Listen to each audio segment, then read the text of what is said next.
Good afternoon, participants. A hearty welcome to everyone and thank you for joining with us. This is Mrs. Hermina, Assistant Professor of English, St. Mary's College, Tuticorin, leading the webinar for you.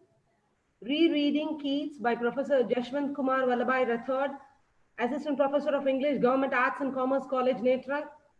Participants, if you have any questions during the presentation, please type in the chat box so that the speaker shall answer to it at the end of the session. So now, without any further ado, we shall proceed with the webinar. I request our head of the department, Mrs. Maria Sahaya Sharmila, and the coordinator to welcome the speaker. Over to you, Ms. Maria Sahaya Sharmila. Thank you, Hermina ma'am.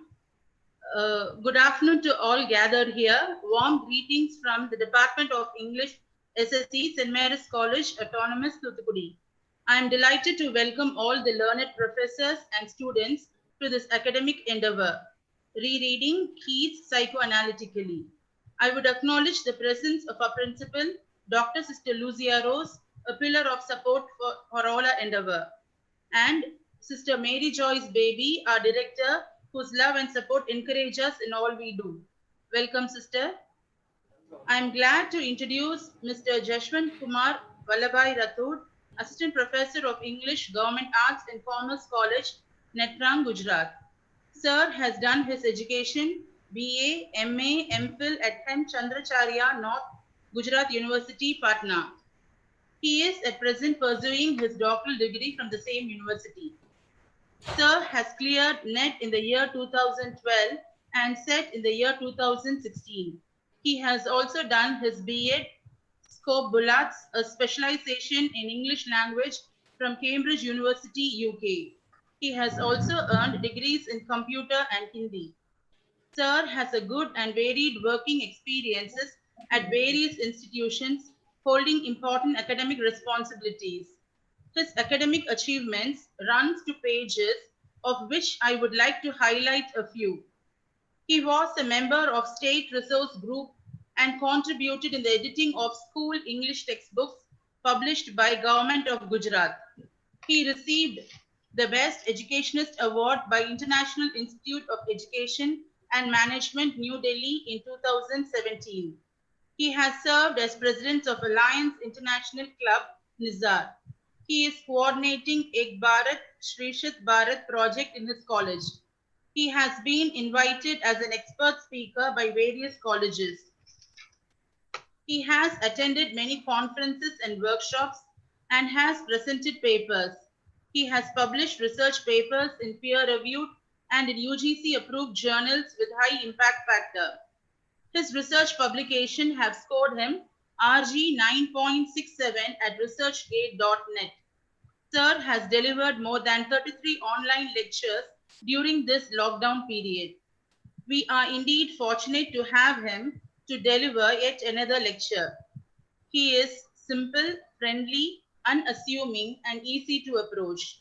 Thank you for accepting our invitation, sir, and I welcome you, sir, to this session. I once again welcome all gathered here. Over to you, sir. Thank you, ma'am. Thank you so much, ma'am. Let me share the screen first.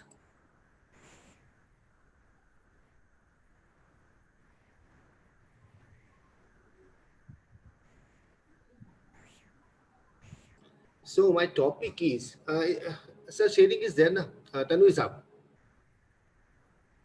can you see the sharing? Yes, sir. Yeah. So my topic today is now rereading Keats, John Keats, psychoanalytically. I was actually inspired by Dr. Tanvir Ahmed.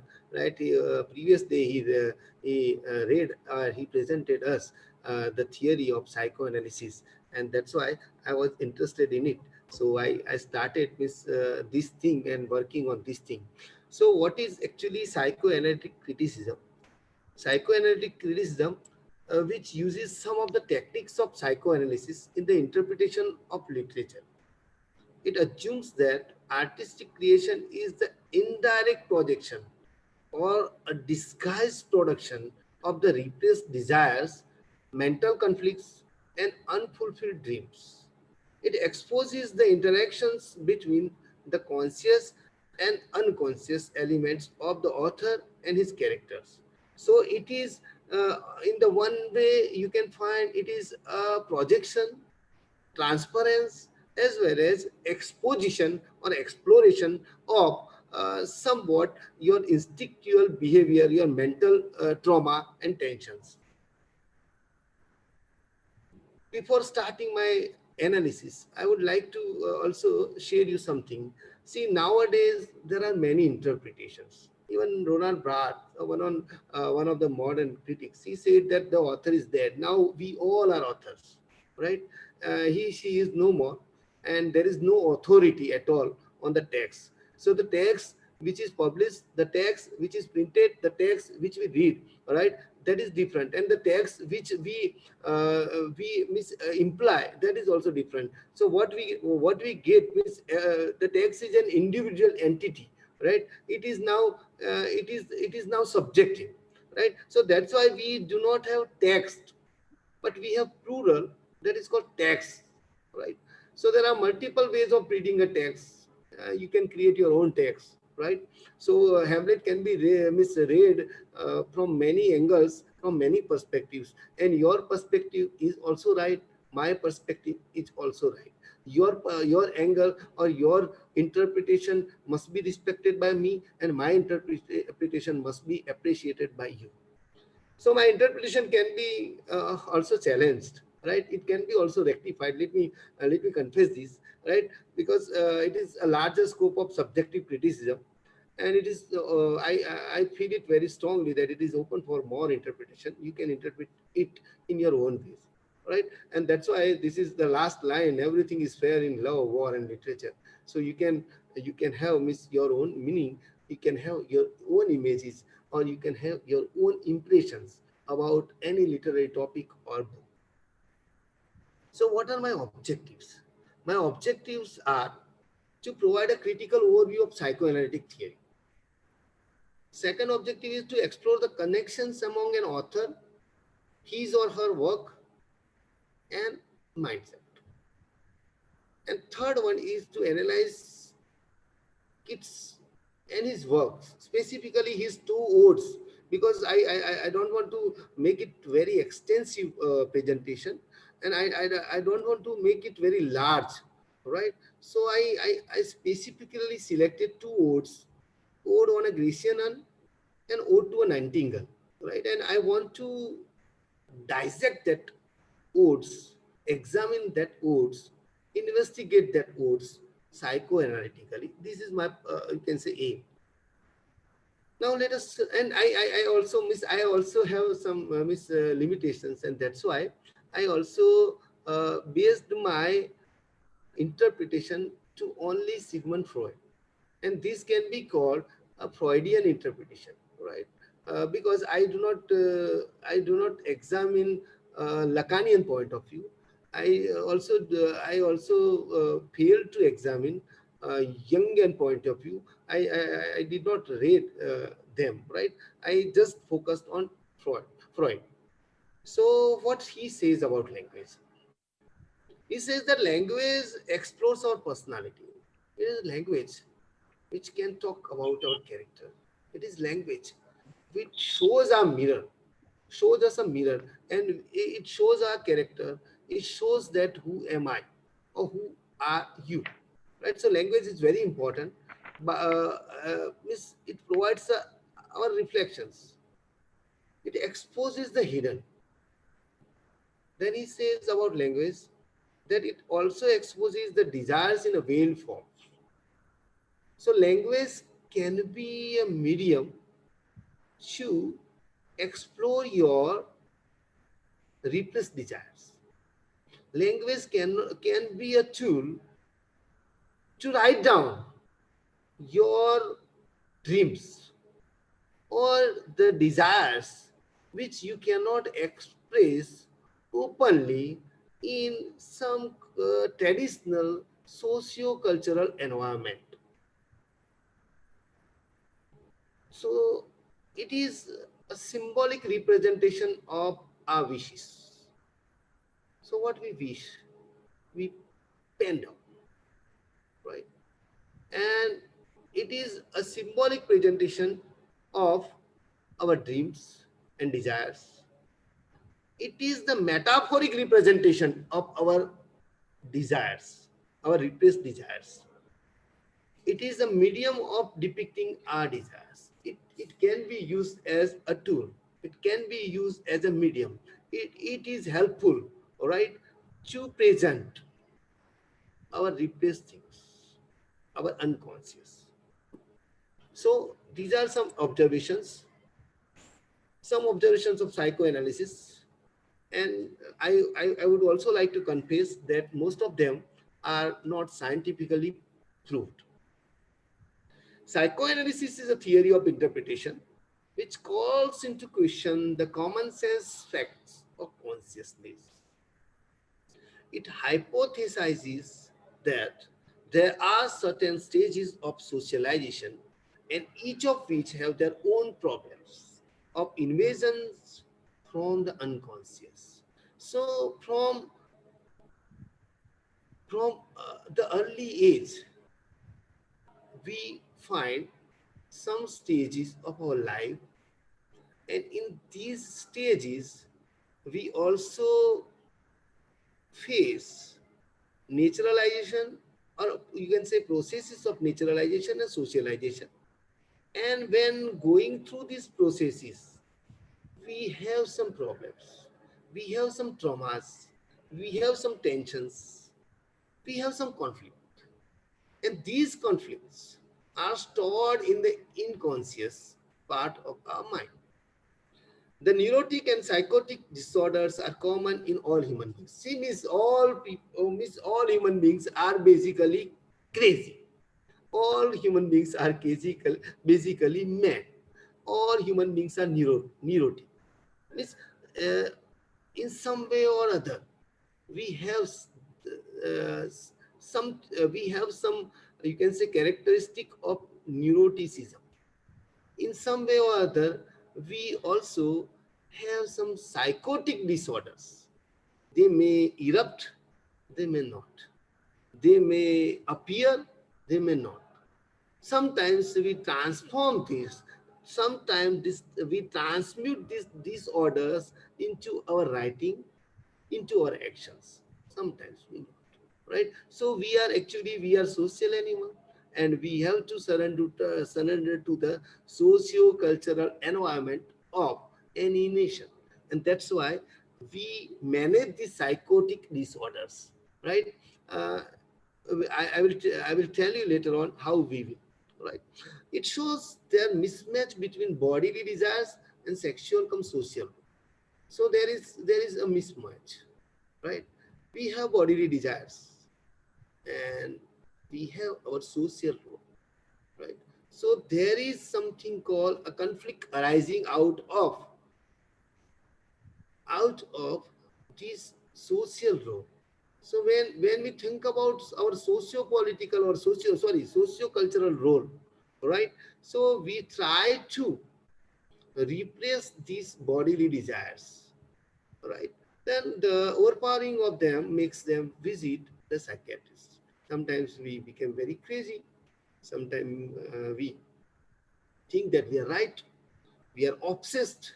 We are possessed by something, some idea, some passion, some emotion, and this overpowering of these ideas, right? That leads us to somewhat called craziness or madness, and that means one has to visit the psychiatrist for means for cure.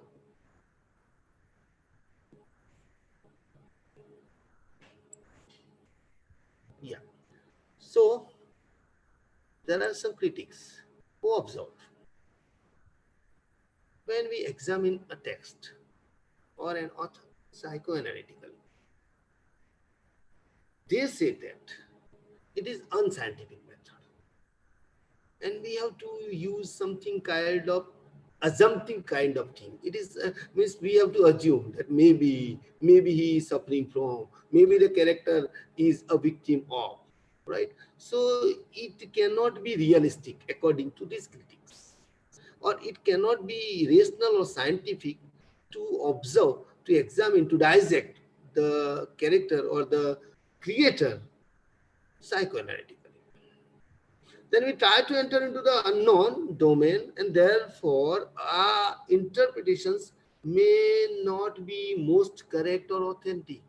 Because what we are doing, we are dissecting someone's mind. What we are doing, we are finding out some tensions in the nerves of our mind, and the mind is very strange. Means it is not my mind, it is someone's mind. It is the mind of kids, it is the mind of kids character, it is the mind of, you can say, Hamlet, right? So that interpretation, that implication may not be correct. These are the views of some critics. Then we try to penetrate ineptly psychobiography and all manners of vulgar Freudianism on the innocent art object. So critics say that art is an innocent kind of profession, and a book is sometimes written innocently. It has some socio-cultural repercussions. It has something called socio-cultural domain, and when we enter in the mental domain of that character or mental area of the character, we avoid socio-cultural conditions, socio-cultural circumstances. We will see it.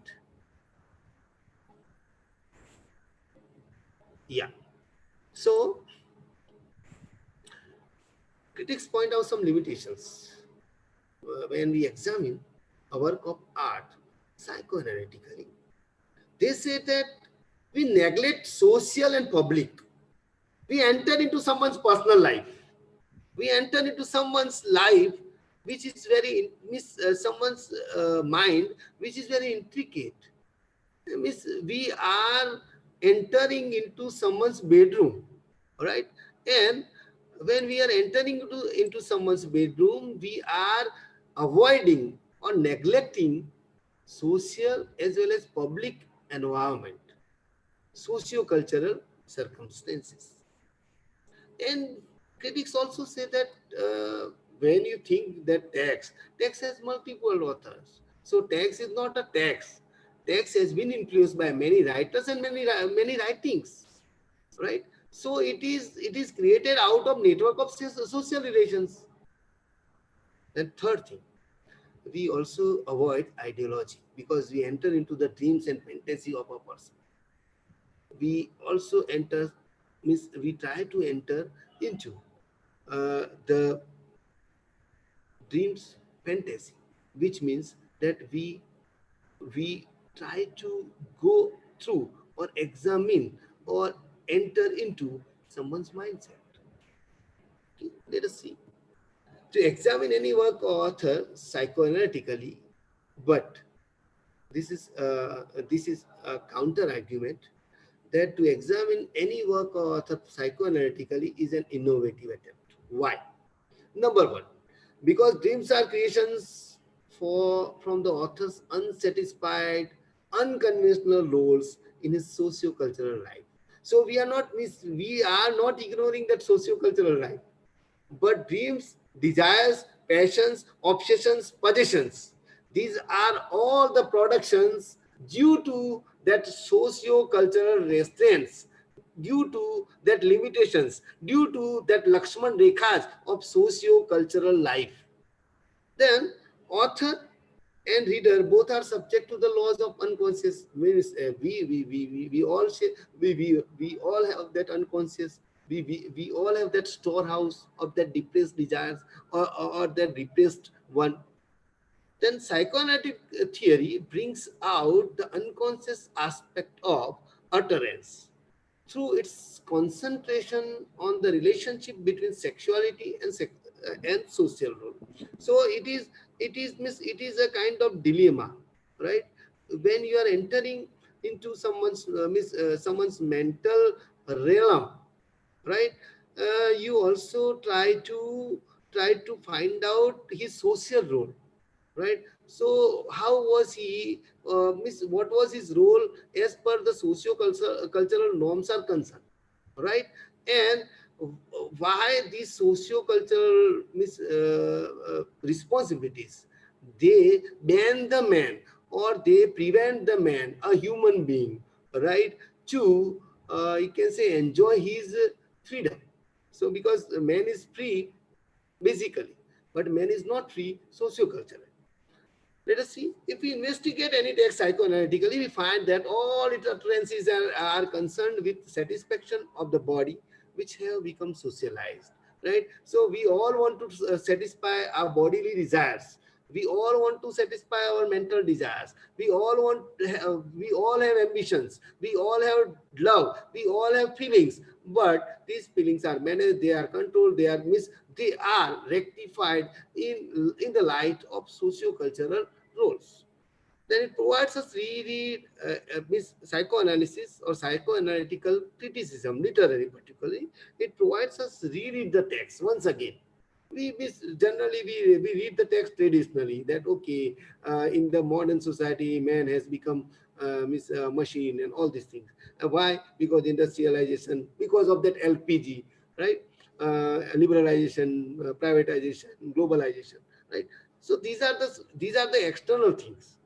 But when we read or when we examine a text psychoanalytically, we reread the text and we have to reread the biography of the author, keeping in mind his or her social roles and instinctual desires.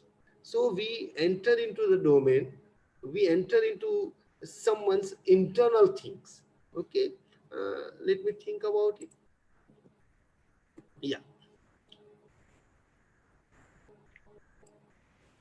Sigmund Freud said that unconscious is very important part. Unconscious is an important realm in someone's mind. It functions in the production and the consumption of art.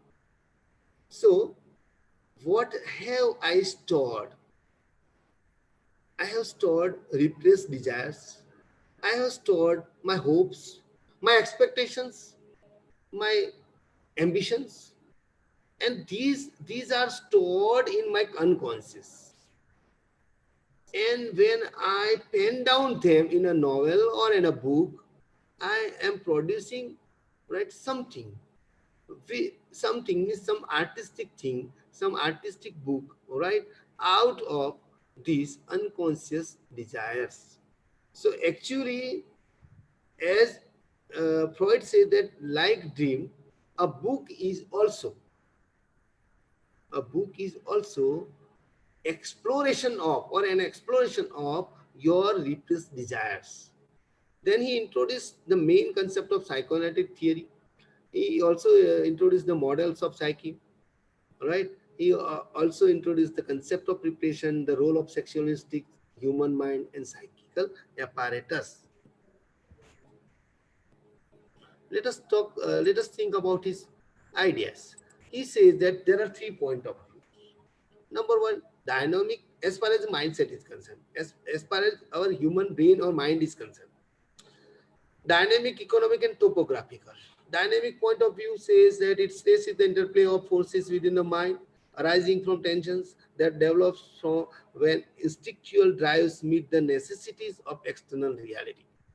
So dynamic part of that means realm of that, it shows us the interplay of conflict, right? When we face the external reality, right? When we face the socio-cultural reality, then when the mind comes into being out of the body, it is inseparably connected to feelings of pleasure and pain.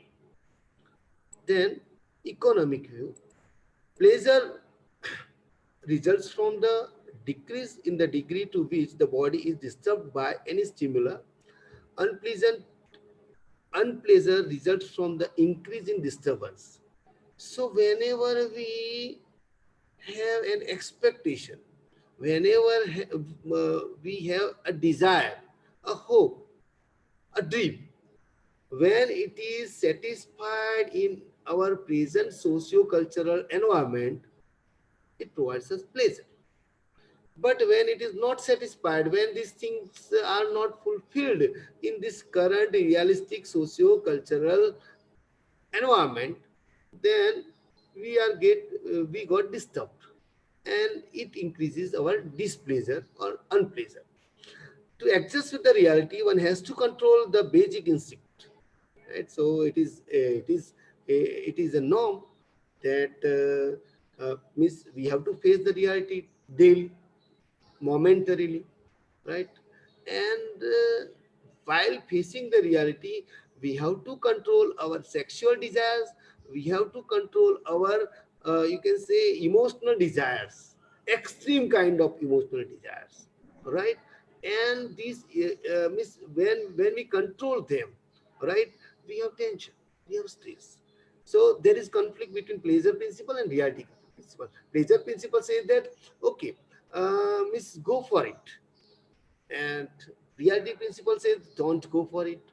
So it is just to be or not to be, that's the question, right? Whether it is nobler in the mind to suffer the slings and arrows of outrageous fortune, right? So shall I face that social norms?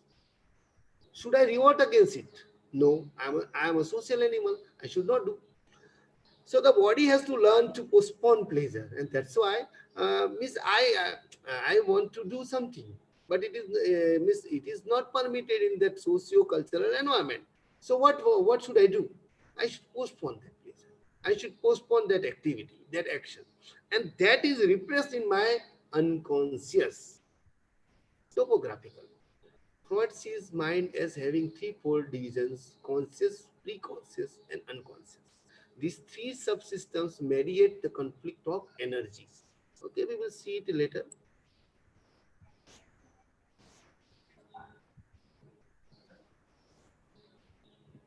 Yeah.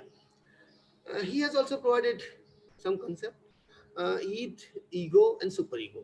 Id is a term applied retrospectively to the instinctual drives that spring from the constitutional needs of the body. While ego is developed out of the id, it is an agency which regulates and opposes the drives. Superego is a representative of parental and social influences upon the drives a transformation of them. Now there is an interplay among id, ego, and superego, and that interplay brings conflict. That interplay brings somewhat tension in the human mind. Right? We will see it later. Yes, conscious, pre-conscious, and unconscious. What is conscious? There are three realms according to Freud. Number one, conscious. Consciousness is equated with the perception system, the sensing and ordering of the external world. So when I am aware that this is the world. I am aware that I am a social animal. I am aware that I am assistant professor. I am aware that I am a teacher.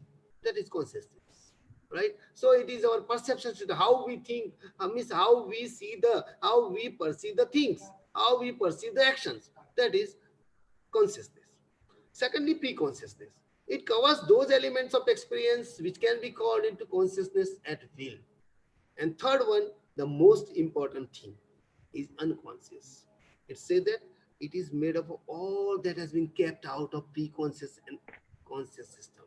So those which things, which actions, they are not permissible, they are not permitted in the society, they are not, I cannot do that, right? So all that don'ts, right, they are stored in the unconscious. These are my repressed desires. These are my unfulfilled dreams, unfulfilled expectations, unsatisfied, or you can say unfulfilled, you can say hopes. Let us see.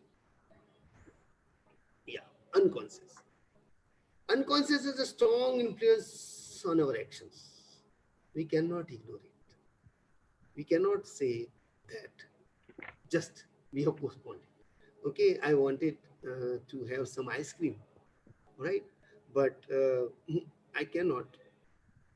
So I have postponed it, right? I have postponed, but it is there in my unconscious mind, right? So it has a strong influence in our actions.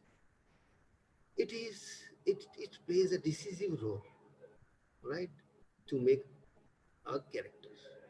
Then it can be regulated, it can be controlled, and it can be replaced. So you can regulate the thing, you can control the thing, all right, and it can be repressed. Let me give you a very good example, right? I have seen a movie called Welcome, right? And in a Welcome, there is a very famous dialogue: "Control Majnu by control." Now, what he's saying? He is saying that control your emotions, control your feelings, control your passions, because you are staying, or you are with the socio-cultural environment. You should not do that. So all these don'ts, all this unpermissible, all these things which are not permissible to the social, in the purview of socio-cultural roles, they are regulated, they are controlled, and they are repressed. Now, instinctual desires and repressed ideas and images are there in our unconscious. Means unconscious is like a well. We store it, right? Our desires, our repressed ideas. Means I want to do this, I want to do that, all right? But my society does not permit it. But my culture or religion or my nationality does not permit it. So these desires, these images are stored in our psyche. That is called unconscious. It is not fixed. One cannot fix it. So it is changing, and it has a dynamic overplay, means interplay, and we have shift of feeling from one to another. We should not miss. Just I have an idea. Just I have a feeling. Right. I have a strong emotion. I can store it, but it can appear. It can erupt in a different form, right? So it is like a devil, or it is like a god, who can change the shape, who can change the appearance, right? So it is like a fairy, right? It is like an angel which can, or who can share, change the shape. Now let us talk about the idea of repression. How feelings are repressed, how our emotions are, how our passions are repressed. So we try to forget some desires. We try to ignore some desires. Man is a bundle of desires. Man is, you can say, a baggage of expectations. But all expectations are not fulfilled.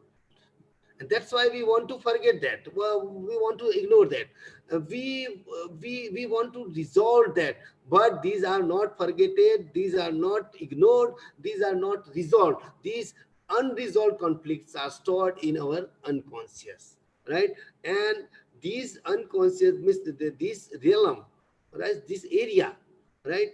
That stores our unadmitted desires, right? Means I want to say something to someone, right? For example, let me tell you, I had a fight with my boss. I want to tell my boss that, oh, you are not good, you are very bad person, you are villain. But I cannot, because my professional life cannot permit it, my social life cannot permit it. So I will replace that desire.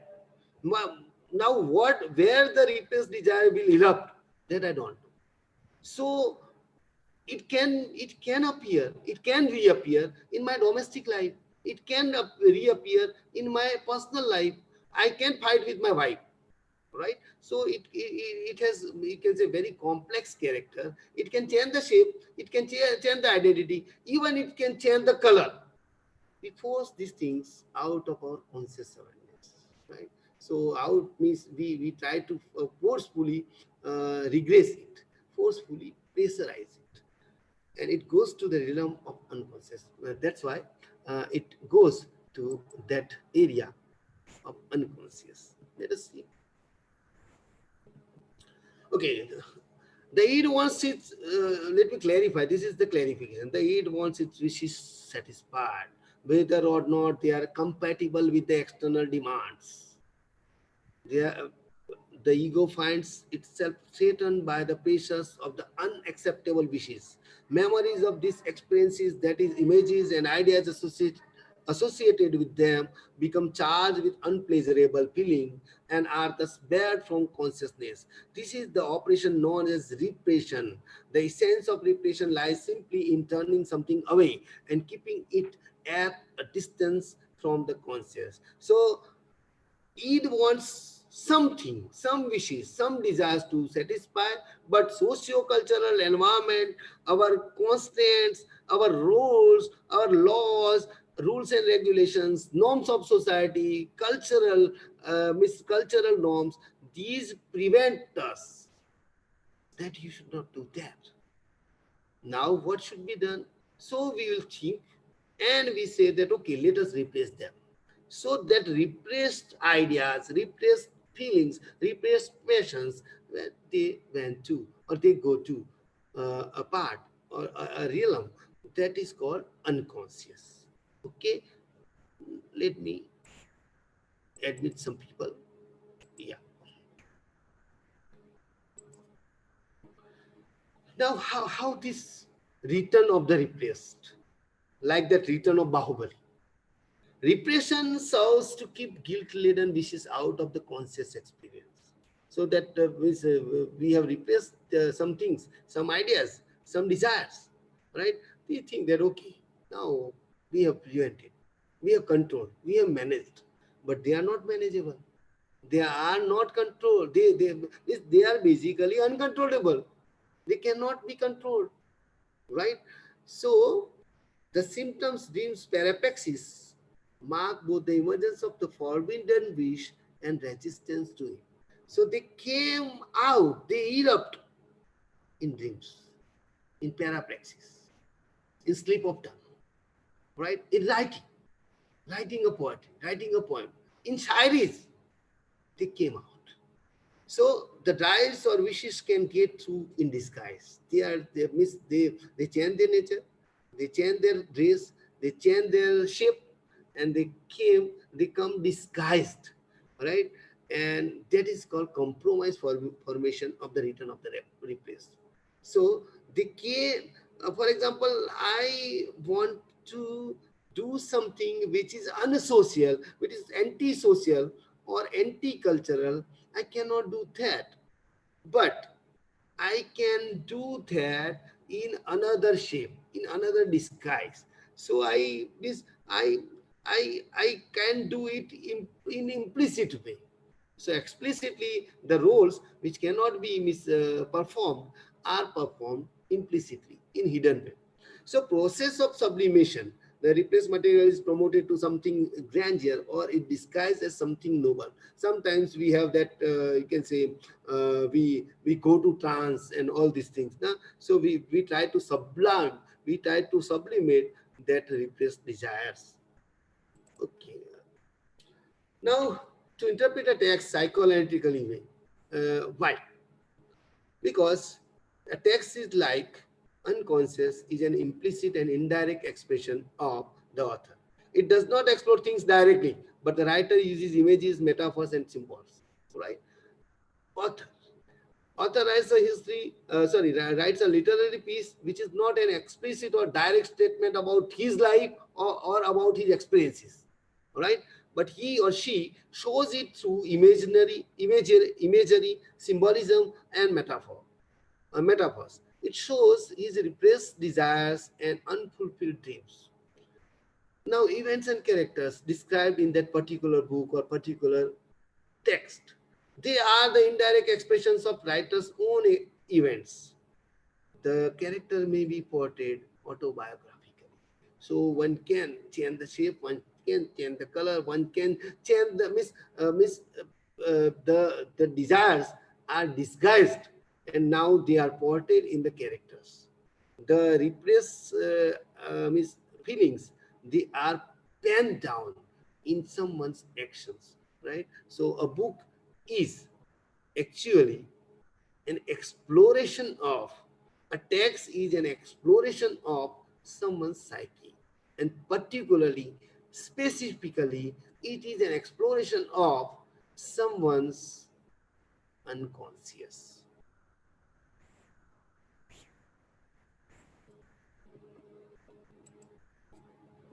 Okay, Now, which are the key strategies, right, to analyze or examine the text or any work of art psychoanalytically? One has to think about transference to find out how the character redirects his or her emotions. I will come again with these strategies when I will go to analyze that Keats odes, right? Projection to find out how the author projects his or her repressed emotions into characters and their actions. Then we have to find out the defense mechanisms, psychic procedures for avoiding painful admissions and recognitions. Then Freudian slip or parapraxis, slips of the tongue, slips of pen, or unintended actions. All right. This is also, I think, I should give a very good example of Hamlet. All right. So Hamlet uses his words very methodologically, but he tries to appear a madman. He tries to appear crazy or crank, right? But he uses language very intellectual, right? So he can be also he can be also examined psychoanalytically. Okay. To relate the overt content with the conscious and the covert content with the unconscious of the writer, to pay close attention to the unconscious motives and feelings of the author or the characters, to identify the psychic context for the literary work. Individual psychodrama is preferred, which social drama of class conflict is ignored. So individual, see, it is when we examine the text psychoanalytically, we go to the internal realm of someone's person, someone's personality, right? We examine someone's mindset, right? We do not think about socio-cultural conflicts. We do not think about class. We do not think about social drama, but we prefer individual drama.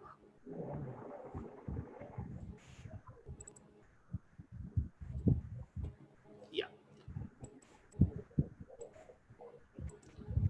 So to find out the distinction between the conscious and the unconscious of the author, to uncover the unconscious motives of the character or author, right? These are the strategies to examine uh, the work of art or any text psychoanalytically.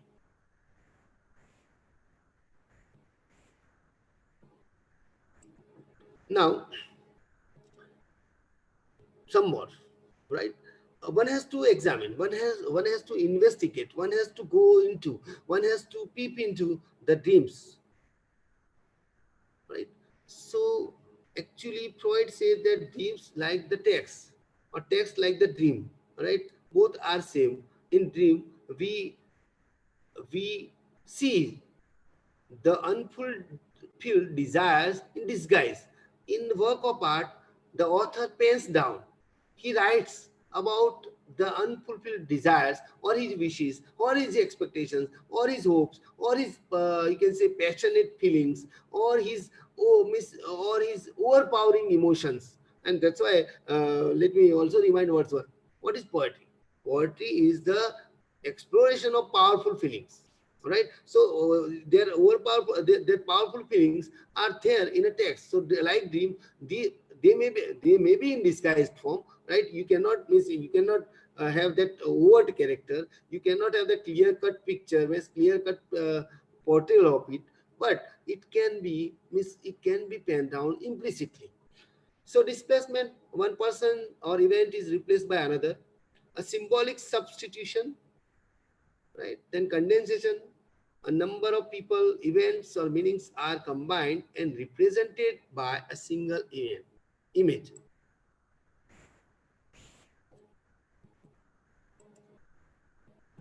Okay. Now, from this slide, I am starting to interpret John Keats' two odes, specifically two odes, Ode on a Grecian Urn and Ode to the Nightingale, right? In psychoanalytical literary, means in the keeping in mind psychoanalytical literary theory or psychoanalytically. Let me simplify it. Before going to it, let me tell you about some important event or some important events in his life. I quoted deaths. Keats was born on 31st October 1795 and died on 23rd February 1821. So he has a short life. Okay, let us remember this thing. He also faced deaths of his parents. Father died in 1804. He was only 9 years old, and mother in 1810, 15 years when he was 15 years old. While nursing, his brother Tom also died, and he died in 1880. Okay, let us talk about his career. During 1811 to 1817, he engaged as an apprentice to a surgeon at Edmonton. He left his job because he felt he wanted to be a poet. It was his desire, it was his deep desire to be a poet. Then his work, when he wrote, his work was continuously criticized by some harsh critics. The hostile reviews of the Quarterly Review and the Blackwoods magazine, this hastens his death, as Byron says. Byron says that Keats was snuffed out by an article. Critics blame him as a Cockney poet, a dialect means a poet who writes in particular dialect, a local poet, not a national poet. And he was not a successful poet during his lifetime. He wrote in a letter, I think I shall be among the English poets after my death.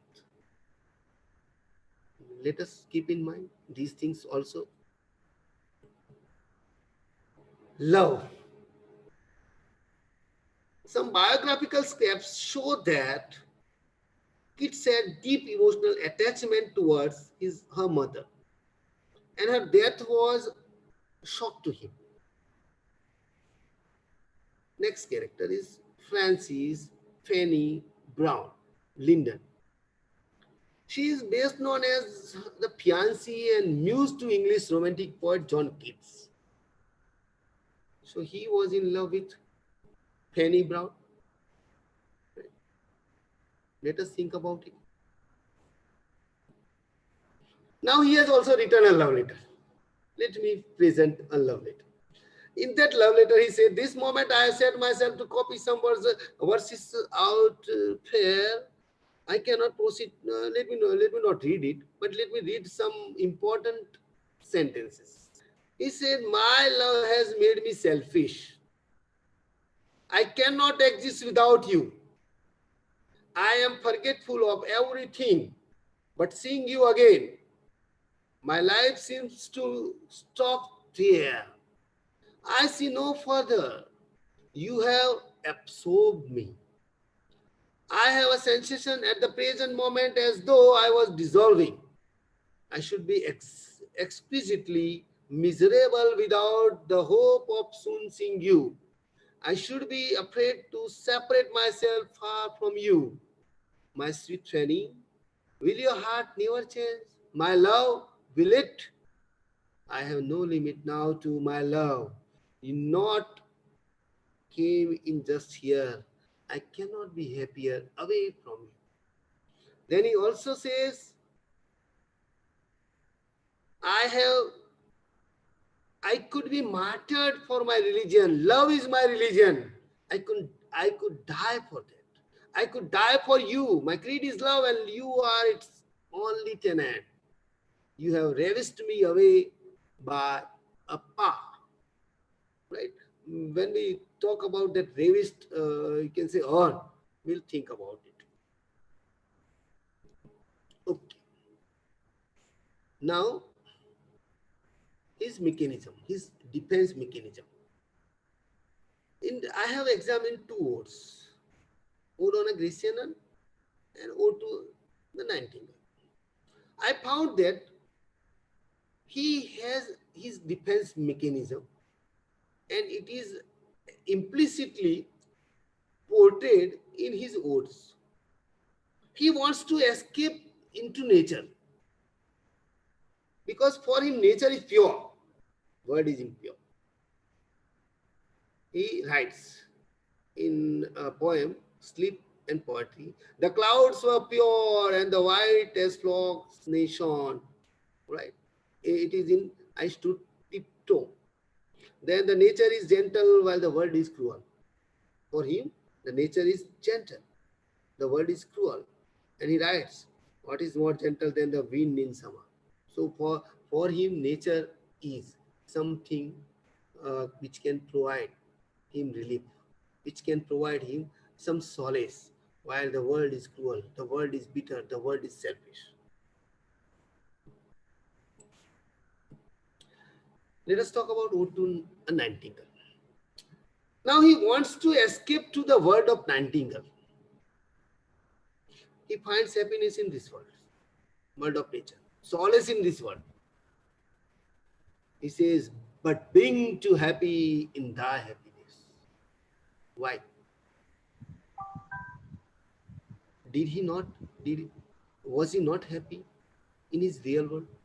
This is also a question to ponder on. He wishes to enjoy this intoxication of his escape into the world of nature. Right? So in the very beginning of the poem, you will have that in the first, you can say, first 10 lines, you have that environment created by the poet. The environment or the atmosphere is, while you can say, quite intoxicated kind of environment. So he wishes to fade far away, dissolve and quite forget. What he wants to forget? He wants to fade far away. Why?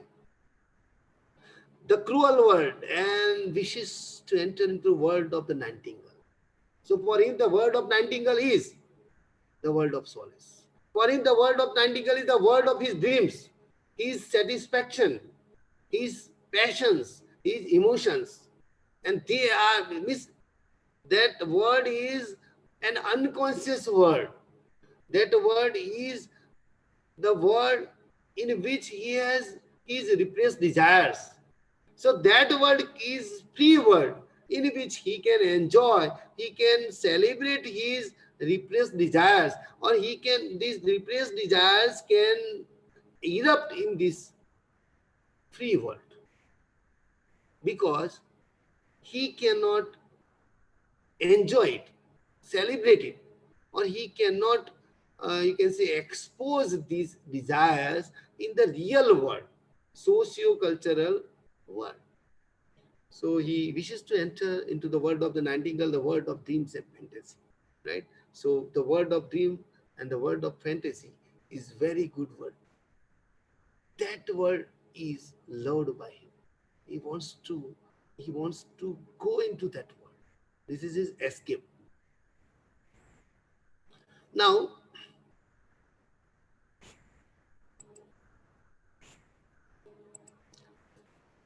Keats becomes numb and likes the drowsiness of his mind. He likes that unconscious. He thinks that why should I be conscious? Let me love that unconscious. Because he knows that his desires, his wishes can be fulfilled in this unconscious world, that world of Nightingale. He likes to be happy in the imaginary world of the bird. The world creation created by Keats himself, and that creation is the creation of the repressed psyche of Keats. And because this is the creation from the repressed desires, right? So the expectations or the passions or the feelings which cannot be satisfied in this actual world can be satisfied, right, in this world of the bird. He wants to fly with the help of the wings of poetry. Poetry can be a solace to him. Poetry can be a tool, or poetry can be a medium of relief for him, right? Because in actual world, he is very unhappy. In actual world, there is competition.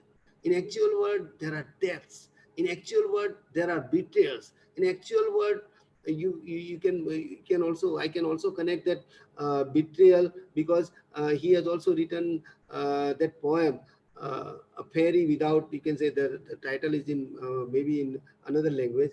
I have forgotten the title, but yes, the fairy without mercy, right? That is the English of it, right? La Belle sans mercy, right? Okay, but who is she? She's Penny Brown. Okay, he wants to fly with the help of the wings of poetry. Poem is a kind of exposition of his repressed desires. Art is a medium to escape into the beautiful world of emotions, dreams, and imaginations.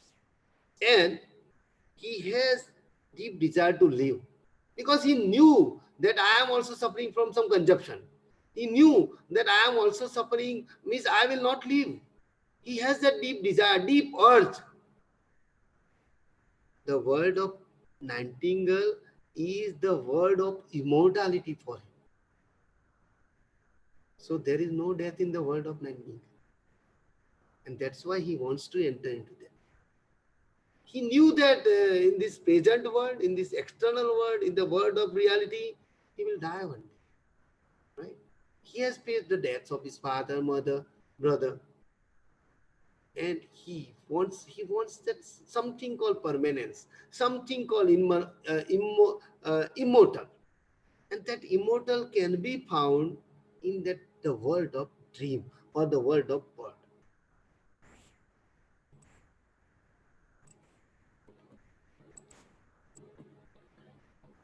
Grecian. Yeah. In Grecian, he says, he writes, heard melodies are sweet, but those unheard are sweeter. Therefore, yes of pipes play on. Keats wishes to join the pipe players on the urn and to be lost in the world of art and beauty, because he finds that the, the music of the dream, of the dreamy world, the world which is imaginative, that is more sweeter, right? And in the real, you can say, in the real world, he cannot find sweet music, cannot find good relations, right? And that's why he enjoys the dream, because reality is cruel. The lovers on earth are young and immortal. And who is that lover? That lover is symbolically Keats. The lover is the representation that repressed Keats.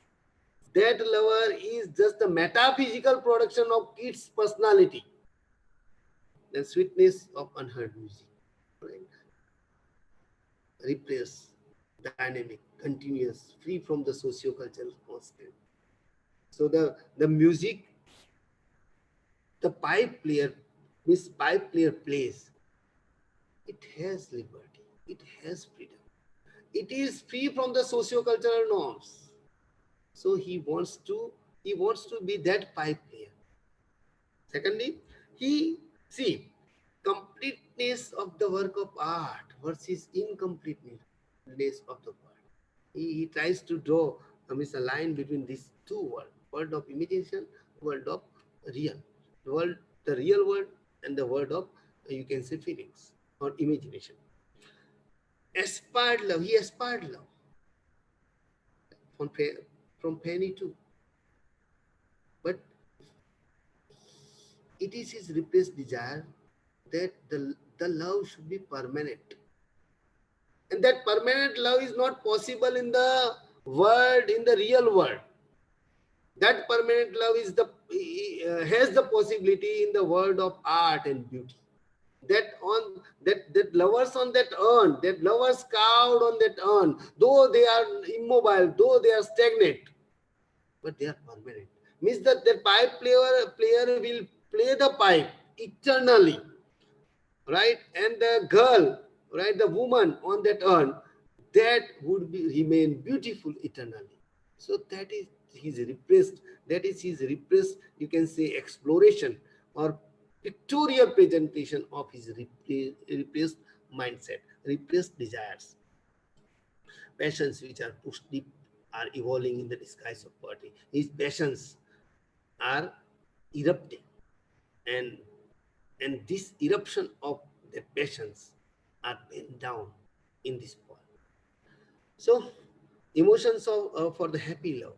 He wanted a happy.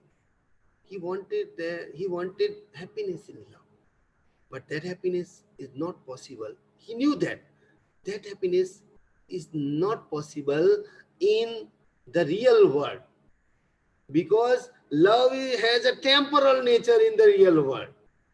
He knew that love is incomplete in this real world. Love has that possibility of betrayal, frailty. Thy name is woman. Let me remind you, Hamlet, right? So frailty is there in the real world, but in the world of art, the the characters that are carved on the urn, they are the real lovers. Means they are the imaginary lovers, but they love permanently. They have their feelings which are very pure. Let me admit some people. Yeah.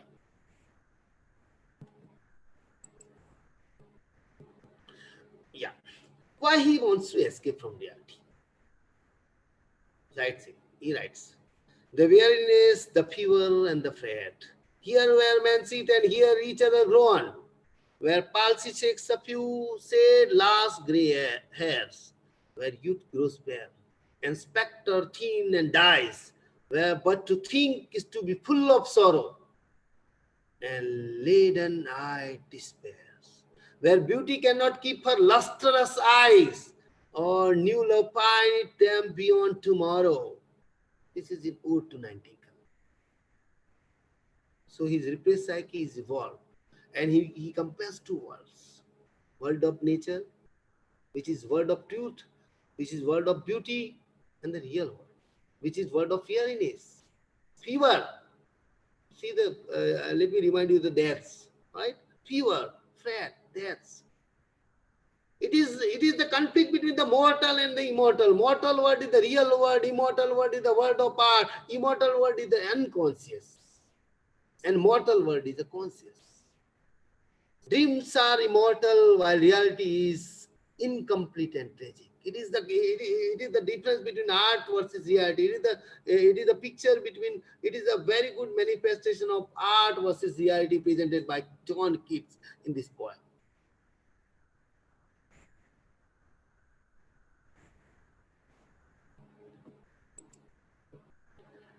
Escape from reality. Now he projects, right? He tries to see. I have missed earlier. I have discussed about the concept of projection.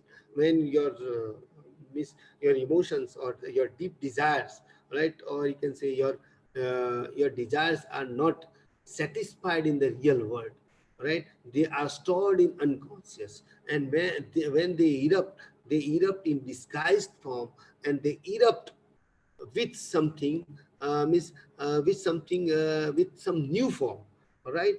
And that, 1 minute please.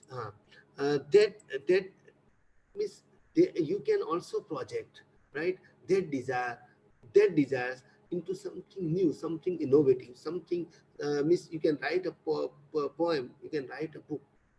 So in Ode to Grecian Urn, he writes, ah, happy, happy bow that cannot shade your leaves. Means nature is permanent. Means your world is very permanent. My world is not permanent. Nor ever be the spring a dew. Spring is forever there. And happy melodies unwearied for ever piping songs, for every new, for happy love, more happy, happy. He projects himself as the lover who's ever young, loves forever. So he wants to be that lover. Actually, he wanted to be that lover who can love forever. But reality did not permit him. He knew that he was going to die. And that's why this is the permanence of love he is seeking for. and that permanence of love is, means he cannot do it. He is not God. He cannot do it in the real world. So he is doing it in the imaginary world. He is now the God of the poem. He is now the creator of the poem. Now he creates his own world in that poem. Right? This is called the eruption of regressed eruption of that you can say depth desire, means in-depth desires. Right? And that eruption is positively is put into or penned down into a poem, and now he is the creator of this world which is permanent. So he said that okay, that real world which is imperfect, which is not permanent, but I will create from my repressed desires, I will create the world which is very permanent. And in that world no lover will cry, no, miss, it would be a happy. Why? Because he witnessed that burning forest and parched it. It's all, most of the family members, right? They died due to tuberculosis, and he was also facing that consumption. This is the picture of reality versus imagination. In reality, you cannot have that permanent world. In reality, you cannot have that true love. In reality, you cannot have that good days. But in creation, you can have. In imagination, you can have. Okay. Now, in earlier slide, I have put that, I have demonstrated that strategies, right? Let us talk the strategies in this, keeping in mind these poems. Transference, to find out how the character redirects his or her emotions, right? It is called transference. It redirects his emotions into the character. Now he is lover, and the lover is a permanent lover. The lover is a happy lover. The lover can play the pipe eternally.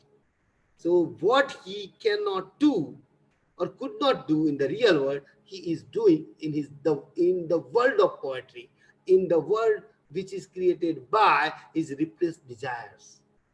So projection. A projection is to find find out how the author projects her repressed emotions into characters, their actions. Here, John Keats projects himself as an eternal lover, a Nightingale. So who is Nightingale? Nightingale is the projection of that. It is the you can say the return of the repressed. The lover is the return of the repressed. In the real world, he cannot fly, but in the world of imagination, he can fly. Right? So he wants to he wants to move, he wants to wander, and that's why he creates his Nightingale out of his, you can say, desires, or out of his, you can say, passionate feelings. Defense mechanisms are used. They are the psychic procedures for avoiding painful admissions and recognitions. Now, kids know it fully that the lover carved on the urn will never meet his beloved because it is stagnant. The picture, it is just a carving, right? So that lover can follow that beloved, but he cannot touch the beloved. He knew it, but he likes that stagnation because he wants to stop the time. He knew that he was also he would be also dead one day due to this tuberculosis. So he knew that he is going to die, and that's why his repressed psyche stops him, prevents him to enter to the real world. Rather, though this world is very stagnant, this world is not dynamic world, but let me enjoy this stagnation. Let me enjoy this stagnate or this world, though it is not mobile, though it is not dynamic. Let me be, let me be there, because this situation is more happier than the dynamic situation in the real world. So we have also Freudian slips of parapraxis. He wishes to stay in the world of Nightingale, right? He has that he feels like Miss he has taken some opium, and Miss he writes something. Miss he writes something about that word of Nightingale, that this word is though. Miss, you will go, Miss. He addresses Nightingale that though I have to live in this real world, but whatever your world is divine. Your world is very perfect. When we read his words psychoanalytically, we try to relate the word content with the conscious, right? So overtly we find that okay, it is just the poem on nature, right? But it is not. Overtly we find that okay, it is the poem about nature, about some Nightingale, about some Grecian Urn. It is because kids loved Grecian art. It is because kids loved nature. It is because he was living in a romantic age. So he wrote.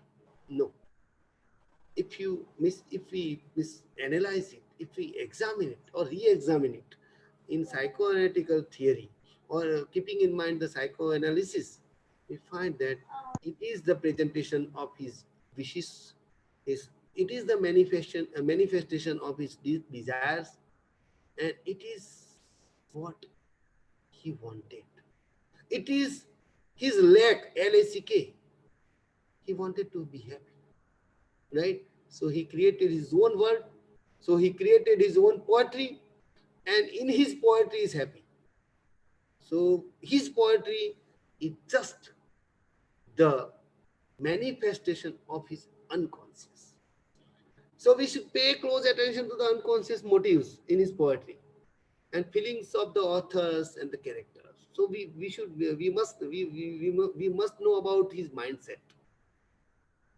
What he writes is important, but why he writes is more important. We try to identify the psychic context of his work. So beside that socio-cultural situations, beside because it was a romantic age, beside that he let us go back to nature movement, let us enjoy nature, beside the appreciation of nature, the nature created by John Keats, maybe his production of, or his transference of, or his manifestation of, or his projection of his deep delved desires, unfulfilled hopes, or unsatisfied feelings. So here Keats' individual psychodrama is there in the poems, in the Ode to Nightingale, Ode on a Grecian, right? And there is no social drama. He talks about okay love. He talks about he also he talks about the word. But one must miss when we want to criticize it, or when we want to interpret it, the poem psychoanalytically, we must concentrate on his psychodrama, his internal conflict between two words, word of reality and word of his you can say repressed desires. We should find out the distinction between the conscious and unconscious of kids. Right? So consciously he knew that he's going to die. Consciously he knew that he had tragic circumstances. All right, but unconscious is there, and that unconscious inspires him, or you can say instigates him to write something which can provide him relief. So he knows that the world is imperfect and the life is and his life is mortal, and that is why he takes shelter in the unconscious but blissful world of art and beauty. And that's why he said truth, beauty is truth. We should uncover the covert motive of Keats when we analyze him, when we examine him, when we dissect him psychoanalytically. We must peep into, we must examine the covert motive of the writer or the poet, and his urges, his life urges, his love urges must be kept in mind. So these are the projections. As a lover, he projects himself. As a Nightingale, he projects himself. And this is the return of the repressed. In both the words, he portrays deep desires in disguised forms. In both of them, he craves for the complete, immortal, and happy world. Subjectivity there. He talks about his own experience. He does not talk about some socio-cultural things, right? He talks about his own, how he finds, you can say, the urn, how miss how he observes that urn, or how he observes, miss how he enjoys that song of Nightingale, right? So one should read the words as a portrayal of his personal and individual passions. uh, these are the important themes: search for beauty, search for love, search for truth. That is the internal. I think that these are the eternal obsessions of man: love for beauty, truth, and love. Means search for love, beauty, and truth, right? And they are. He wants to create, or he wants to manifest, or he wants to project them in his unconscious world, and that unconscious world is portrayed in his poetry, in the text. Thank you. My search will continue. I will. I am a humble student. I may have missed many drawbacks, but thank you very much, sir.